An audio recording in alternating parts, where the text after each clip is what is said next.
Sabe, a gente que tem essa mania de pensar na Idade Média como a Idade das Trevas, né? Um tempo em que tudo parou, que o progresso simplesmente congelou. Mas e se a história for muito mais complexa do que isso? É o que a gente vai investigar aqui. A história secreta da ciência numa era totalmente dominada pela fé. Uma história, olha, de conhecimento proibido e de heróis totalmente inesperados. E essa é a pergunta de US$ 1 milhão, né?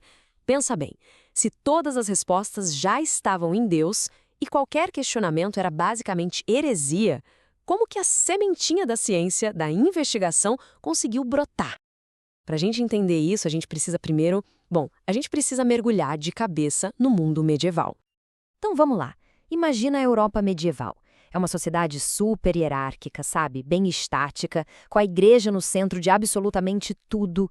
A Terra, centro do universo. O Papa, representante de Deus na Terra. A necessidade de ter ciência do jeito que a gente conhece hoje simplesmente não existia. Para quê? E essa mentalidade toda, ela fica muito clara em como os problemas eram resolvidos. E olha que interessante, não era uma era anticientífica que odiava a ciência, era mais acientífica. A ciência simplesmente não era uma ferramenta. A peste negra está chegando, a resposta não era procurar uma cura, era rezar.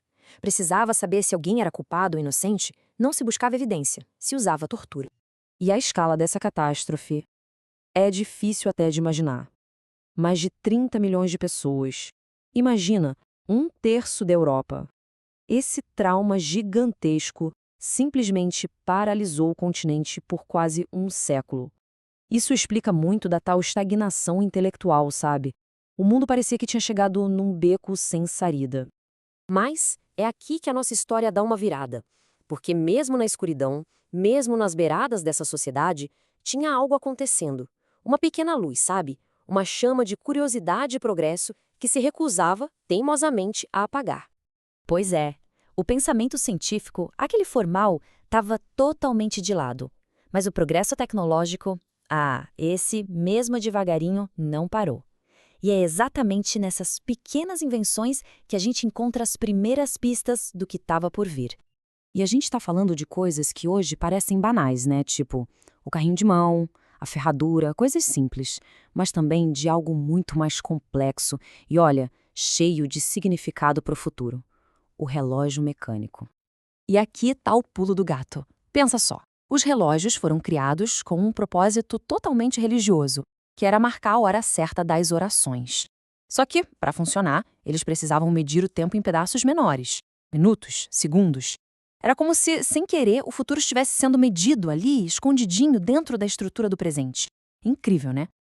E essa faísca não estava só na tecnologia, não. Tinha uma ideia fundamental, uma herança lá do filósofo Aristóteles que estava bem presente na cabeça medieval, a causalidade. Aquela noção de que para todo efeito existe uma causa. Basicamente, o alicerce de todo o pensamento científico. Só que aí vem o problema. Filósofos importantíssimos como Tomás de Aquino usaram essa mesmíssima ideia da causalidade para provar que Deus existia. Ele seria a causa primeira, o que deu início a tudo. E aí pronto, a ciência e a teologia se amarraram de um jeito que, como a gente vai ver, ia se mostrar bem perigoso. Isso criou um paradoxo super perigoso. Pensa bem, a ciência avança fazendo perguntas, questionando. Mas se a sua principal ferramenta, a lógica, estava amarrada na prova de que Deus existe, como é que se questiona qualquer coisa sem cometer heresia? O caminho parecia totalmente bloqueado, a não ser que existisse uma porta dos fundos. E essa porta dos fundos tinha nome sim, alquimia. Uma prática misteriosa, sabe, onde o mundo físico e o espiritual se encontravam. Uma arte que vivia ali, na corda bamba, entre a investigação e a blasfêmia. E o segredo para entender a alquimia é justamente essa dualidade. Não era só sobre transformar chumbo em ouro, como a gente vê nos filmes. Era também sobre purificar o espírito. Era uma mistura fascinante de, sei lá, química primitiva com filosofia e misticismo, tudo junto. E era exatamente por isso que a alquimia era tão perigosa para a época. A ideia de tentar aperfeiçoar a natureza, de criar ordem a partir do caos, isso era visto como uma invasão do trabalho de Deus. Era como brincar de Deus. E claro, isso atraía os curiosos, mas também atraía a fúria da igreja. Aí fica a pergunta, né? Num mundo tão controlado, tão vigiado, Quem é que teria coragem, ou a loucura, de se meter num negócio tão proibido? Bom, a resposta é provavelmente a última pessoa que você esperaria. É hora da gente conhecer a figura central e talvez a mais contraditória da nossa história, Alberto Magno. Um homem de Deus, um padre, e ao mesmo tempo alguém profundamente envolvido com a arte proibida da alquimia. Dá uma olhada nessas contradições. Um padre dominicano, que viraria santo, professor de Tomás de Aquino, o maior teólogo da época, e, ao mesmo tempo, um mestre alquimista. Tão bom no que fazia que os colegas o acusavam de feitiçaria. Como é que pode uma coisa dessas? A resposta é que Alberto Magno não era só um místico, entende? Ele foi um dos primeiros a tratar seu trabalho com método, de forma quase científica. Ele fez descobertas reais no laboratório dele. Foi ele, por exemplo, o primeiro a isolar o elemento arsênio. E é isso que nos leva finalmente à grande revelação da nossa história. Chegou a hora de desmascarar o que a alquimia realmente significava naquela época, muito além dos mitos de ouro e de poções mágicas. Vamos colocar os pingos nos is. O objetivo final não era só transformar chumbo em ouro. Quer dizer, essa era a promessa, claro. Mas o que realmente atraía mentes como a de Alberto Magno era outra coisa, algo muito mais profundo. A resposta é essa. A alquimia, com todos os seus defeitos, com toda a sua parte mística, era a única atividade intelectual daquele tempo que tentava descobrir como o mundo material de fato funcionava.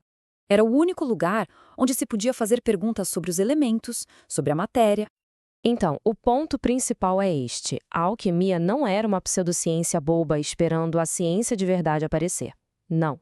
Naquele contexto, com a filosofia toda voltada para o divino, a alquimia era a ciência da matéria, a única que existia, ponto final.